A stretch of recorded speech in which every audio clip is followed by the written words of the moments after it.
Hey viewers, welcome back to the channel.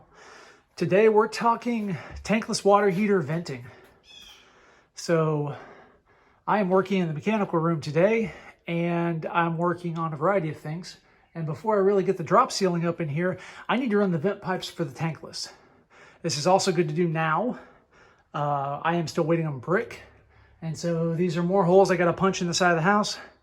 And it'll be a lot easier to have the pipe extending out that the mason can then work around versus me having to cut through brick later. So we're doing tankless venting. Now, in my case, I chose a Rinnai tankless water heater, fed off of propane. And there are two different venting options for this. I think it's pretty common across other brands too. You can either do a concentric pipe, which is basically this custom like 5-inch pipe with a 2-inch pipe in the middle of it.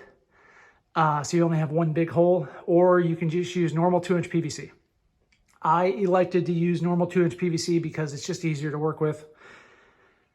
And I didn't want to try to source and find the proprietary pipe. So you basically have two vents, intake, exhaust, for this particular tankless. It is what's called a non-condensing. I think it's a non-condensing tankless. And so because of that, the exhaust gases coming off of it are very cool, which means you can vent it with normal Schedule 40 PVC. And then the intake is also Schedule 40 PVC.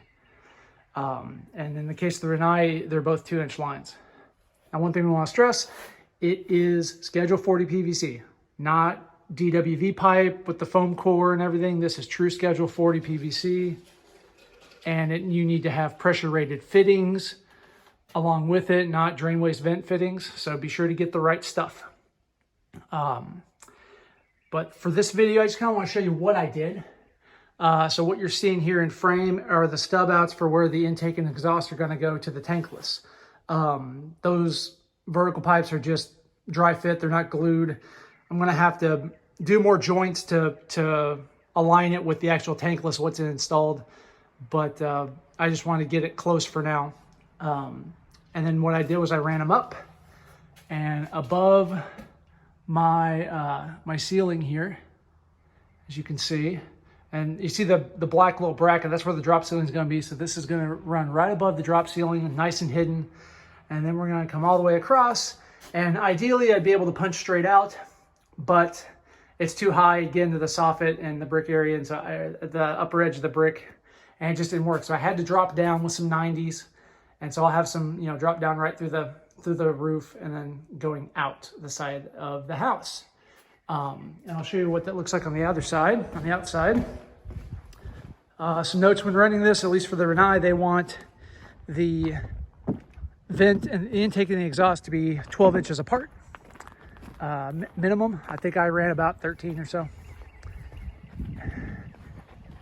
And here they are coming out right there. And then they'll stick out of the brick, and then to terminate them, I'll put a 45 coupler on there pointing down.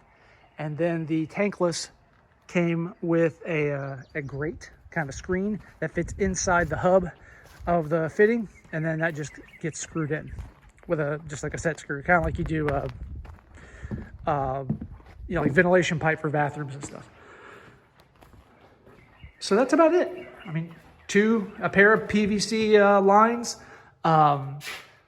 In my case, the far right is the intake, and the far one is the intake, the close one is the exhaust, and they also want the exhaust to slope down toward the tankless unit at 1/4 inch per foot. So I more or less got that. It's at least sloping toward the unit. I tried to get it close as I could. Hanging this kind of pipe, I highly recommend those J hangers right there. Made life a lot easier. It's a lot easier to work with than just this pipe strap here.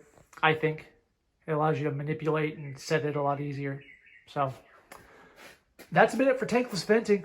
And you'll see more whenever we actually mount the tankless and connect those to the unit. But that's about all I got. You put this together, standard priming, gluing, your normal stuff like you would do other PVC piping.